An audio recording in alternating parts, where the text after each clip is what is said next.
아멘. 우리가 2월부터 마가복음 말씀을 묵상하고 있습니다. 올해 2026년 이 주일 설교는 강해 설교나 또 주제 설교가 아니에요. 여러분, 이제 강해 설교라 하면 이제 성경 한 권을 택해서 매주 차례대로 순서대로 설교하는 거예요. 예를 들어서 요한복음을 정하면 1장 1절부터 22절까지, 그 다음 주는 13절부터 18절까지, 그 다음 주는 19절부터 28절까지 이렇게 본문을 뛰어넘지 않고 차례대로 순서대로 본문에 집중하는 설교가 강해 설교입니다. 또 이 주제 설교란 제목과 주제에 맞춰서 본문을 택하는 거예요. 만약 사랑의 하나님, 구원의 하나님이라고 정하면 고린도전서 13장 사랑장을 정할 수도 있고 요한복음 3장 16절을 정해서 설교할 수도 있습니다. 근데 올해는 2026년 올해는 이 강해 설교나 주제 설교가 아니라 그날 주시는 큐티 본문에 따라서 또 수요 예배도 그렇고 주일 예배도 말씀을 나누고 있습니다.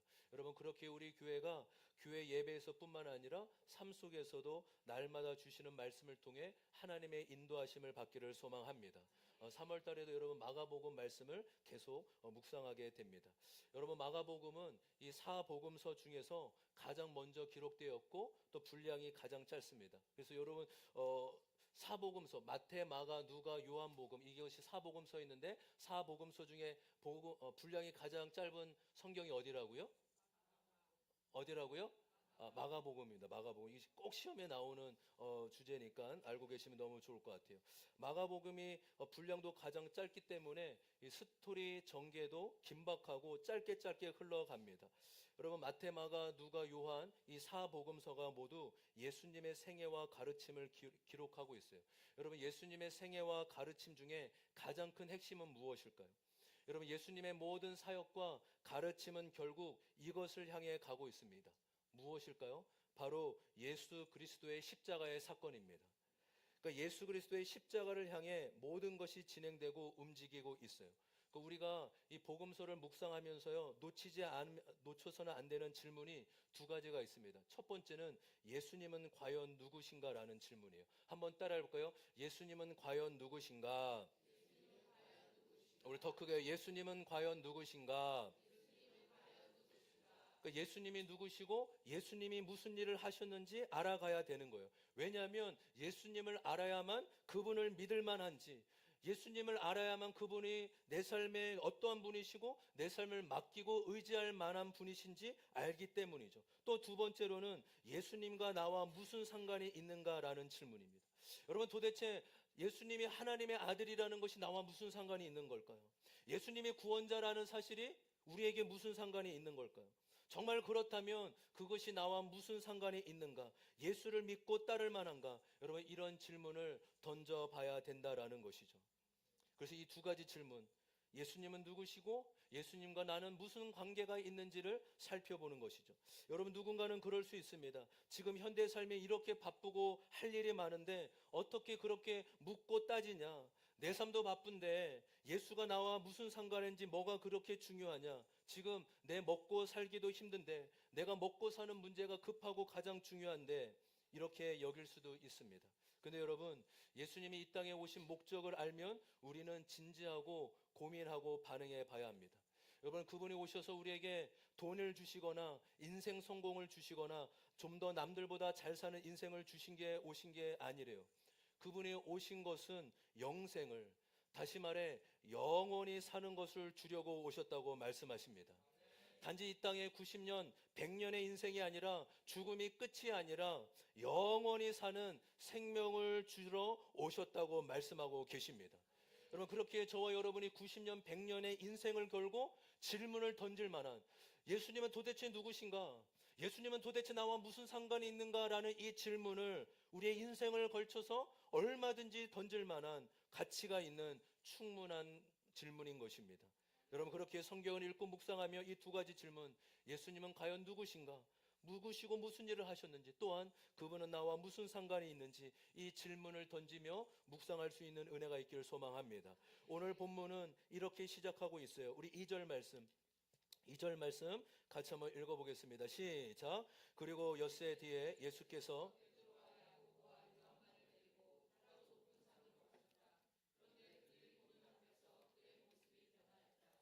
오늘 2절 말씀은 그리고 엿새 뒤에라고 시작하고 있습니다. 여러분 보통 특별한 이유가 없으면 이렇게 구체적으로 일시를 기록하지 않아요. 그러니까 엿새 뒤란 엿새 전에 어떤 특별한 시간이 있었다는 것이죠.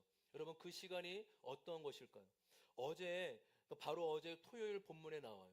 예수님께서 제자들을 데리고 길을 가시다가 도중에 제자들에게 묻습니다. 얘들아, 사람들이 나를 누구라고 하느냐? 이에 제자들이 이렇게 대답하죠. 사람들이 예수님을 요한이라고도 하고 또 엘리야기로 하고 또 예언자 중에 한 사람이라고도 합니다. 그러자 예수님이 다시 묻습니다. 그러면 제자들, 너희는 나를 누구라고 하느냐? 그때 이 질문을 받고 베드로가 이렇게 대답하죠. 선생님은 그리스도이십니다. 여러분 그리스도란 이 헬라어라는 뜻인데 히브리어로 메시아고 헬라어로 그리스도 그리고 우리말로는 구원자라는 뜻이에요. 그러니까 예수는 그리스도이십니다라는 이 의미는 예수님은 구원자이십니다라는 의미인 것이에요. 또 이 마가복음은 예수님은 그리스도이십니다라고만 나와 있지만 마태복음에서는 주님은 그리스도시요 살아계신 하나님의 아들이십니다라고 대답을 합니다.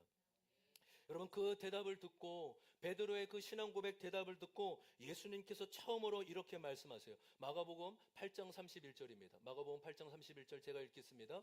그리고 예수께서는 인자가 반드시 많은 고난을 받고 장로들과 대제사장들과 율법학자들과 에게 배척을 받아 죽임을 당하고 나서 사흘 후에 살아나야 한다는 것을 그들에게 가르치기 시작하였다. 예수님께서 자신이 받아야 될 고난과 십자가의 죽음 그리고 부활에 대해 말씀하시는 거예요. 여러분 이 장면이요 복음서에서 차지하는 아주 중요하게 차지합니다. 왜냐하면 예수님께서 이 말씀을 이 십자가에 당할 고난을 말씀하기 전까지는 예수님은 능력을 베푸는 자, 예수님은 치유와 회복을 베푸는 자로만 나타납니다. 예수님은 병든 자를 고치고 귀신 들린 자를 쫓아내시고 배고픈 자를 채우시고 이렇게 기적과 능력을 베푸시는 분으로만 나오세요. 그런데 이 이야기를 통해 이 장면을 통해 본격적으로 초점과 방향의 전환이 바뀌어요. 기적과 베품에서 고난과 죽음으로 방향이 바뀌게 되는 거예요. 한번 띄워주실까요? 이제 이 사건이 이제 마가복음뿐만 아니라 모든 사복음서를 보시면 예수님의 그 베드로의 고백을 들으시고 내가 이제 이 땅에 왜 왔는지 아느냐? 나는 이 땅에 고난받고 죽으러 왔다고 말씀해 주시는 거예요.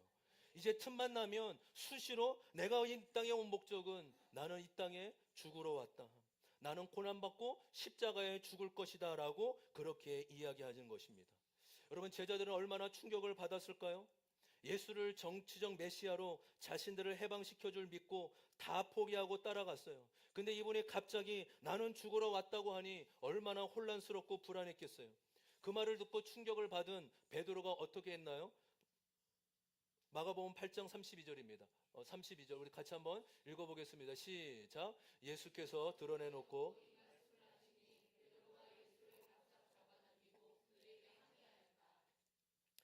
베드로가 이렇게 말씀하시는 자신의 고난과 십자가의 죽음을 말씀하시는 예수를 향해 바짝 잡아당겨서 큰 소리로 항의하는 거예요. 예수여, 어떻게 이러실 수 있습니까? 나는 다 포기하고 따랐는데 왜 죽는다고? 결코 이런 일은 일어나서는 안 됩니다 하고 예수님을 혼내키고 있는 거예요. 여러분 왜 예수님을 꾸짖고 혼내키고 있는 걸까요? 자신의 욕망과 소원을 이루어줘야 되는데 그게 아니니까 실망이 되는 거예요. 내 성공, 내 행복, 내 안위를 위해 예수님이 존재해 주셔야 되는데 그게 아니라고 하니 화가 나는 겁니다. 오히려 이렇게 반응하는 베드로를 향해 예수님께서 사단아 내 뒤로 물러가라. 너는 하나님의 일을 하지 않고 사람의 일만 생각한다라고 꾸짖으십니다. 그러면서 예수님께서 자신을 믿고 따르는 제자들의 삶을 이렇게 말씀하세요. 너희들이 나를 믿고 따르려면 이러한 삶이 필요하다라고 말씀하시죠. 8장 34절 말씀 우리 34절 같이 한번 읽어보겠습니다. 시작. 그리고 예수께서 제자들과 함께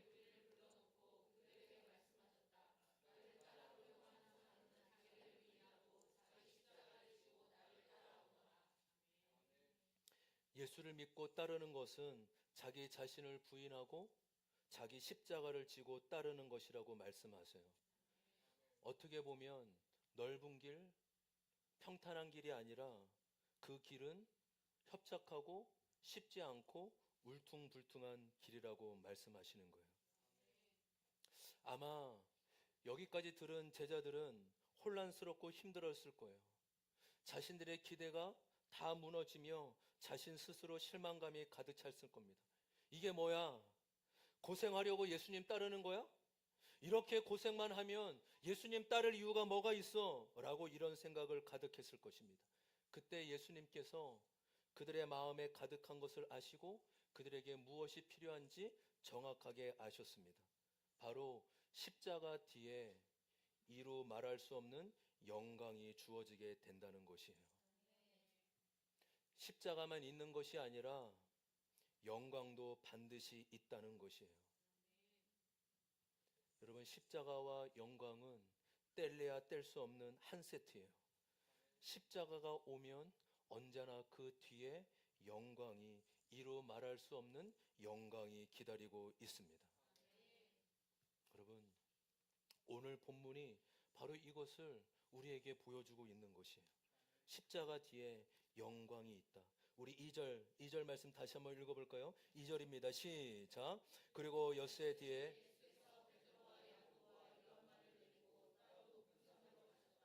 그런데 그들이 보는 앞에서 그의 모습이 변하였다. 여러분, 예수님의 제자 중에 3명만 데리고 높은 산에 올라가십니다. 3명이 누구죠? 베드로와 야고보와 요한입니다. 여러분, 이 세 제자를 보통 뭐라고 부르죠? 수제자로 부르죠. 수제자. 그러니까 12명의 제자 중에도 가장 핵심 멤버이고 가장 중요한 순간마다 예수님이 데려가십니다. 그러면 왜 이들이 예수님의 수제자이며 핵심 멤버일까요? 믿음에 가장 좋아서일까요? 그렇지 않아요. 가장 은혜가 필요한 사람이고 가장 변화가 필요한 제자들이기 때문이에요. 그럼 복음서에 보면 이 3명이 언급될 때마다 은혜가 충만하거나 은혜로울 때는 별로 없어요. 오히려 문제가 크게 드러나고 시기와 분쟁이 일어날 때마다 이 베드로, 요한, 야고보는 언제나 등장하는 인물이에요. 그러니까 믿음이 좋아서 수제자가 된 것이 아니라 오히려 은혜와 변화가 가장 필요했기 때문에 예수님이 데리고 다니신 것입니다. 여러분, 이것이 저와 여러분에게 위로가 되지 않습니까? 우리의 모습도 동일하지 않아요? 주님도 우리가 믿음이 있어서 좋은 모습이 있어서 이곳으로 불러주신 것이 아닙니다. 오히려 형편이 없고 믿음도 없지만 어떻게든 은혜를 주시고 변화시키려고 하시는 하나님의 계획, 하나님의 열심이 담겨져 있음을 믿습니다. 이 3명은 믿음이 있어서 수제자가 된 것이 아니라 은혜가 필요하고 변화가 필요하기 때문에 주님이 데리고 가신 거예요. 그리고 초대교회 믿음의 또 사역자가 되기 위해서 주님은 어떻게든 그들에게 은혜 베푸시길 원하셨던 것이죠. 여러분, 주님은 저와 여러분을 어떻게든 믿음이 생기고 믿음이 자라도록 일하시는 분이심을 믿습니다. 주님의 그 열심은 지금도 저와 여러분의 삶 가운데 동일하게 역사하고 계신 줄 믿습니다. 이렇게 높은 산에 올라갔습니다. 무슨 일이 일어났을까요? 예수님의 모습이 놀라운 변화가 일어나게 돼요. 3절과 4절. 우리 3절과 4절 같이 한번 읽어보겠습니다. 시작. 그 옷은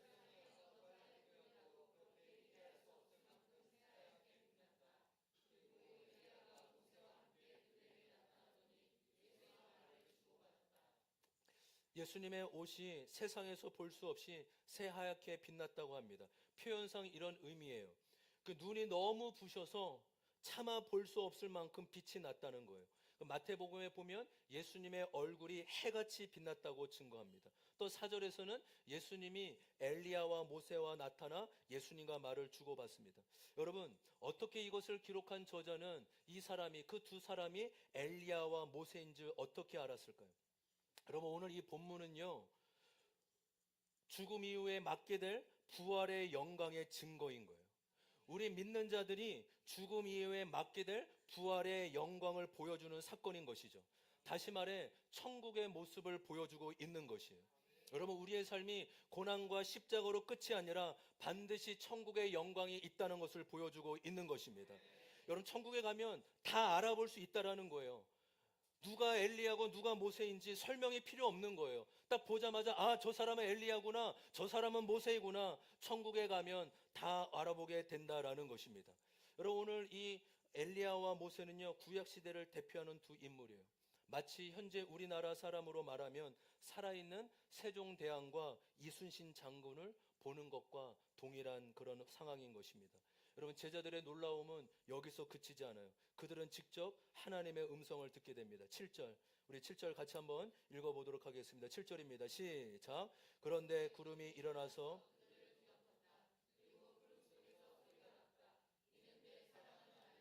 너희는 그의 말을 들어다. 아멘. 여러분, 지금 이 7절에 하나님의 음성이 환청으로 들린 것이 아니라 실제 육성의 소리로 들은 거예요. 이 음성을 통해 제자들은 너무나 황홀한 신비한 경험을 하게 된 것이죠. 여러분, 한번 이 장면을 상상해 보십시오. 예수님의 모습은 빛처럼 환하게 비추십니다. 예수님은 구약의 두 대표인 엘리야와 모세와 얘기를 나누고 계십니다. 구름이 전체를 뒤엎더니 하나님의 음성을 직접 듣게 됩니다.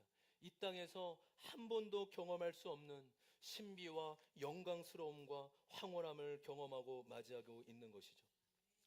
여러분은 산 정상 꼭대기에 올라가 본 적이 있으십니까? 동네 뒷산 말고요. 정상이 100m 이상 말고요. 최소 속리산이나 계룡산, 한라산 같은 곳, 아니면 옆에 식장산 같은 것도 괜찮을 것 같습니다. 여러분, 산 정상에서 바라보는 눈앞의 전경들은요, 너무나 아름답고 근사합니다. 산 정상에 올라가 산 아래를 바라보면요, 모든 물체와 사람들은요, 아주 작고 희미하게 보여요. 정상에서 바라보는 밑에서 사람들은 무슨 차를 타고 다니는지, 무슨 옷을 입고 다니는지, 못난 사람도 잘난 사람도 별거 없어요. 높은 데에 올라가면 인간은 참 미미하고 참 세상의 일부에 지나지 않는 존재임을 그제서야 깨닫게 됩니다. 20살 때 이 중국 심양을 거쳐서 백두산에 올라가 봤습니다. 여러분, 백두산 천지는 이 기온이 너무 낮기 때문에 주로 안개와 구름으로 뒤엎여 있어요. 근데 그것마저도 신비하더라고요. 마치 제가 구름 위에 떠 있는 것 같기도 하고 구름을 손에 잡을 수 있는 것 같기도 하고 신기했습니다. 이 같이 간 선교팀이 이 중국과 북한을 위해 기도하고 나서 이 눈을 떴는데 눈앞에서 이 천지를 가리고 있던 안개가 위로 올라오더니 제 눈앞에 백두산 천지가 환하게 보였습니다. 저는 그 순간 제가 신선이 된 줄 알았어요. 신령한 사람이 돼서 하늘 위에 떠 있는 것 같은 그런 느낌이 들었어요. 너무 황홀하고 너무 감탄만 나오고 온몸에 전율이 가득했습니다. 이렇게 근사하고 멋지다니, 이렇게 장엄하고 아름답고 영광스럽다니, 신선이 따로 없구나. 너무 좋고 황홀하니 그저 여기가 천국인 것 같은 느낌이 들었습니다. 여러분, 지금 제자들은 세상을 떠나 주님과 함께 천국을 경험하고 있어요. 이 장면은 장차 예수를 믿는 우리 모두가 도착해야 할 도착 지점을 예수님께서 미리 보여주시는 그림이에요. 이것을 조금 어려운 말로 미래 완료형이라고 불러요. 그러니까 미래의 일이에요. 아직 일어나지 않았어요. 그런데 미래의 일인데 완료형, 이미 이루어졌다라는 것입니다. 여러분, 놀랍지 않습니까? 미래에 아직 일어나지 않는데 그 일이 이미 이루어졌다라는 것이에요. 무엇을 의미합니까? 예수를 믿는 자에게는 반드시 오늘 말씀과 같은 일이 분명하게 일어나고 경험하게 된다는 약속을 주고 계신다는 사실입니다. 여러분, 다시 한번 주님께서 이 경험을, 이 이유를 하게 높은 산을 데리고 가신 이유가 무엇이죠? 그것을 보여주신 이유가 무엇입니까? 말씀드린 대로 예수님이 제자들에게 예수를 믿고 따르는 것이 무엇인지 말씀해 주고 계시길 원하는 거예요.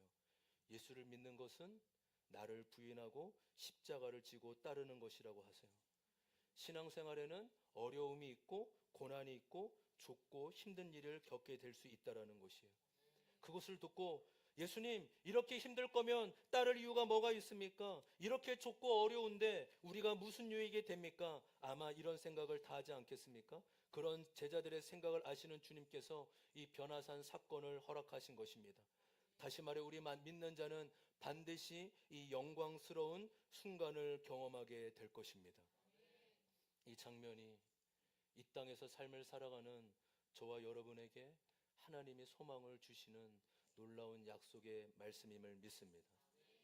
여러분, 고난이 좋습니까? 영광이 좋습니까?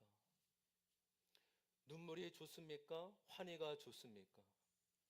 회개가 좋습니까? 칭찬이 좋습니까? 우리는 영광이 좋고 환희가 좋고 칭찬이 좋습니다. 그게 당연하고 나쁜 것이 아니에요. 그러나 오늘 이 말씀은 예수님의 십자가와 고난 이후에 이어진다는 사실을 우리는 잊어서는 안 됩니다. 자기 십자가를 지고 주님을 따라온 자만이 누리게 되는 영광이라는 사실이에요.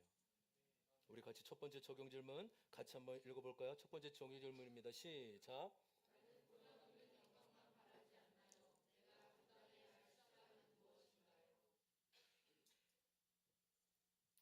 저는 구속사의 핵심인 신앙생활의 목적은 행복이 아니라 거룩입니다. 결혼 생활의 목적은 행복이 아니라 구원과 거룩이다라는 메시지가 얼마나 맞는 것임을 더욱더 깨달아 알아가고 있습니다. 결혼 생활, 부부 생활은 감동과 사랑으로 하는 것이 아니에요. 참 감사하게 그래도 우리 형렬 형제와 다연 자매가 왔어요. 돌아오는 우리 토요일 형렬 형제와 다연 자매가 결혼식을 해요. 두 친구는 제가 청소년부 목사 때 만난 친구들이에요. 애틋한 마음이 있죠. 그래서 분명히 알려주고 싶어요. 결혼은 행복해지기 위해서 하는 것이 아니에요. 그러면 엄청 힘들어져요. 결혼의 목적은 행복이 아니라 구원과 거룩이에요. 거기에 목적을 도할 때만 힘들고 견딜 수 있고 결혼의 의미를 찾을 수 있는 거예요. 이 믿음, 하나님이 이 행복하기 위해 결혼이 아니라 거룩과 구원을 위해 결혼하게 하셨다라는 이 진리를 받아들일 때만 힘들어도 야, 내가 오늘 결혼 생활 그만둔다. 내가 그만둔다. 그런데 30년, 40년 버텨가는 거예요. 버텨서 버티고 싶은 게 아니라 오늘 당장 때리고 싶어도 때려치고 싶어도 주님 구원이 목적이죠. 거룩이 목적이죠. 그러면 하루하루 버텨서 40년, 50년 결국 하늘나라 가는 그 순간 다시 만나게 되는 것입니다. 행복해서 결혼 생활 하는 사람 있습니까? 있어요.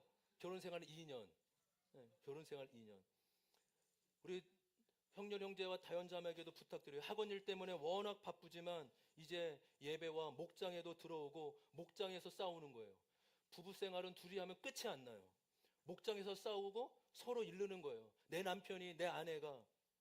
목장이 서로의 모습을 객관적으로 볼 수 있는 최고의 장소입니다. 목장에 형렬 형제 들어오길 바라요? 아멘. 안 들어와도 결혼 예배를 당연히 드려줄 거지만 들어오면 더 막 일주일 내 너무 기도 많이 할게, 형렬아.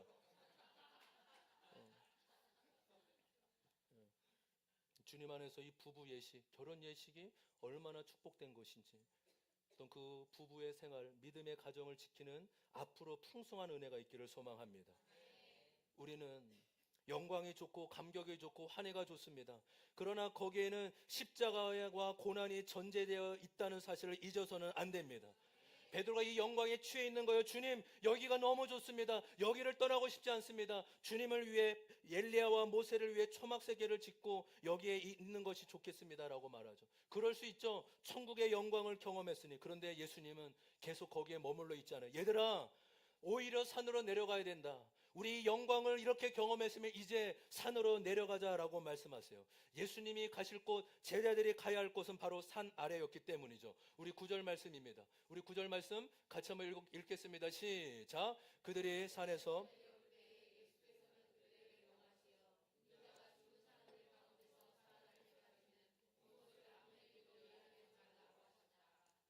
여러분, 왜 예수님은 이 놀라운 영광의 경험을 아무에게도 말하지 말라고 하셨을까요? 사람들은 영광과 표적과 기적만을 찾기 때문이죠. 예수님의 십자가와 고난을 말씀하고 있는데 사람들은 영광과 환희만 찾으니 이해할 수가 없기 때문인 것이죠.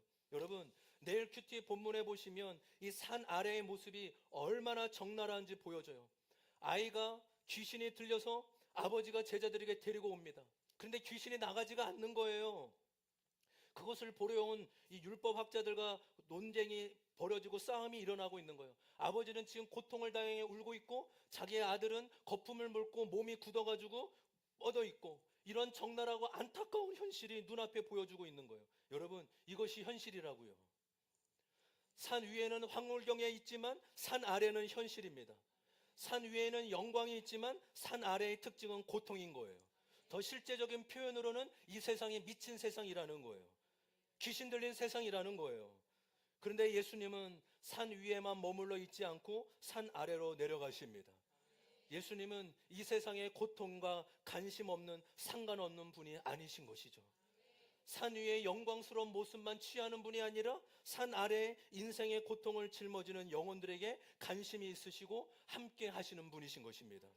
여러분, 저와 여러분의 삶에도 끊임없이 고통이 주어지지 않습니까? 예수님을 믿는다고 산 위에만 있는 것이 아니라 오히려 산 아래의 고통이 훨씬 더 많이 주어지지 않습니까? 건강으로 인해 몸과 마음이 무겁고, 재정으로 인해서 한 치 앞도 모르는 불안하고 걱정도 되고, 또 내 자녀가 어떤 일이 있을지 모르는 염려가 되고 발도 둥둥 구릅니다. 우리가 감당하기 힘든 벅찬 일들이 일어납니다. 고통을 우리가 여러 번 경험해 봤지만 이상하게 늘 고통은 면역이 되지 않아요. 늘 고통이 새롭게 다가오고 새로운 아픔과 새로운 무게로 우리에게 주어집니다. 여러분, 산 아래의 고통을 감당하고 이겨내는 비결은 어디에 있을까요? 고통이 아무리 크고 무거워도 그것을 뛰어넘는 소망은 어디서 나올까요? 바로 산 아래가 아니라 산 위의 영광으로부터 나오는 것이에요. 산 아래에 답은 없어요. 이 세상의 고통에는 답이 없다고요. 산 위의 영광이 답인 것입니다. 그러면 현실의 고통을 감당하고 이겨내는 길은 산 위의 영광뿐인 것이죠. 여러분, 산 위의 영광이 무엇일까요? 바로 예배예요. 여러분, 너무 뻔한 말, 너무 정답만 말씀드려 죄송하지만 그거 외에 답이 없어요. 예배로 현실과 고통을 이겨나가는 것이에요. 여러분, 저와 여러분에게 하나님의 영광을 보는 예배가 있어야 될 줄 믿습니다. 여러분, 우리는 착각하고 오해하는 게 있어요. 하나님은 우리의 예배를 필요하시지? 전혀 그렇지 않아요. 하나님은 영광스러운 분이세요. 예배는 저와 여러분이 필요한 거예요. 산 밑의 상황이 내 힘으로 감당이 되지 않고 힘들기 때문이죠. 그렇기 때문에 우리는 하나님의 영광을 구하는 예배를 드려야 될 줄 믿습니다. 여러분, 예배를 드리면 주님이 우리에게 감당할 힘을 주시는 분이세요. 우리 아멘 크게 합시다. 아멘. 예배를 드리면 나의 삶의 문제를 하나님의 관점으로 볼 수 있는 지혜를 주세요. 예배를 드려도 문제가 해결되지 않을 수도 있어요. 그러나 하나님은 내 마음과 생각을 바꿔주시는 은혜를 베풀어 주십니다. 왜냐하면 예배는 하나님이 하나님 되심을 높여드리고 선포하기 때문이에요. 하나님은 하나님 되십니다. 여러분, 저와 여러분이 예배에 목숨을 거는 인생이 되기를 소망합니다. 현실의 고통과 아픔을 무엇으로 뛰어넘으시겠습니까? 무엇으로 감당하겠습니까? 예배밖에, 하나님이 하나님 되심을 선포하는 예배밖에 없음을 믿습니다. 천국이 다른 곳이 아니래요. 8절에 보시면 주님만 보이는 것이 천국이래요. 고통이 없고 어려움이 없어서 천국이 아니라 고통과 어려움이 있어도 그 자리에 주님이 계시면 그곳이 천국이라고 말씀하고 계십니다. 여러분, 그래서 우리 교회는 경배와 찬양을 소중히 여기는 교회예요. 여러분, 찬양의 가사를 아시면 눈을 감으면 너무 좋습니다. 왜요? 주님만 주목할 수 있기 때문에. 옆 사람 환경이 아니라 주님, 내가 주님만 주목하고 싶습니다. 나에게 산더미 같은 문제가 있지만, 현실에 고통이 있지만 내가 그래도 주님을 바라봅니다. 주님, 산 위의 영광으로 산 아래를 바라보게 하여 주시옵소서. 여러분, 내가 주님을 바라보는, 주의 영광을 사모하고 주의 임재를 갈망하는 예배가 드려지기를 소망합니다. 그 영광스러운 예배가 우리의 삶을 변화시키고 우리를 산 위와 산 밑으로 연결시켜 주실 거예요. 여러분, 7절 말씀 다시 한번 보실까요? 7절 말씀입니다. 다 함께 읽어보겠습니다. 7절 시작. 그런데 구름이 일어나서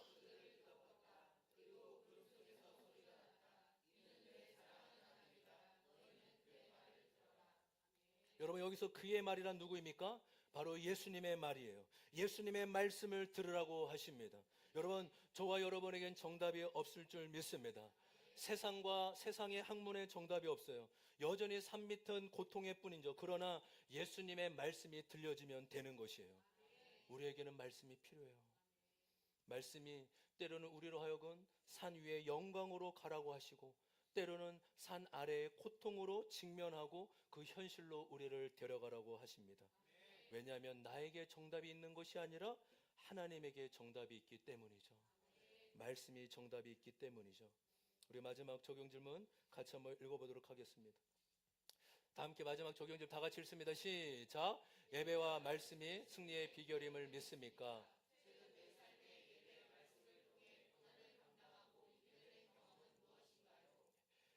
말씀을 정리합니다.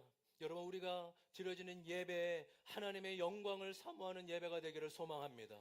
저와 여러분이 예배의 목숨을 거는 삶, 정말 예배 하나에 목숨을 걸면 주님은 우리의 삶의 모든 문제를 감당할 수 있는 힘과 능력을 베풀어 주실 줄 믿습니다. 더 간절하게, 더 주님만 임하도록 드려지는 예배, 주님, 우리의 예배에 주의 영광이 가득 넘치게 하여 주시옵소서. 문제보다 크신 주님을 바라보게 하여 주시옵소서. 또 나에게 정답이 없음을 인정하며 날마다 말씀으로 돌아가 현실을 감당할 수 있는, 예배와 말씀을 통해 현실을 뛰어넘고 감당할 수 있는 저와 여러분 되시길 주님의 이름으로 축원합니다. 다 같이 일어나